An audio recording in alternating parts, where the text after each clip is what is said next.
Autonomia differenziata. Il ministro Boccia ingrana la marcia e accelera i tempi. Già nelle prossime ore presenterà in Consiglio dei Ministri la bozza di legge quadro studiata e presentata alle regioni, che ne fa da cornice.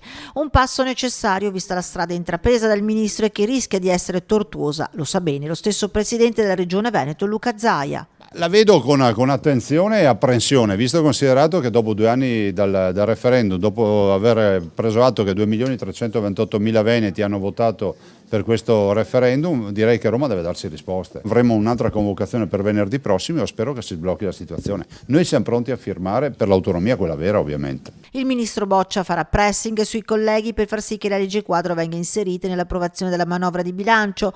Ciò consentirebbe di snellire ulteriormente i tempi, ma c'è chi rema contro dal Movimento 5 Stelle allo stesso Partito Democratico. La macchina però ormai è lanciata, sarà difficile fermarla. Ormai 17/18 regioni su 20 hanno avviato il processo, hanno già l'autonomia. La stragrande maggioranza, se non la quasi totalità delle regioni italiane, comunque è nel processo dell'articolo 116 e quindi dell'autonomia differenziata. Si tratterà di capire se è cambiato qualcosa o seppure andranno ancora allo schianto. Il tema vero però è che l'autonomia comunque qualcuno la farà. Se questo governo non ha ancora deciso di dar corso all'autonomia, arriverà qualcun altro che la farà.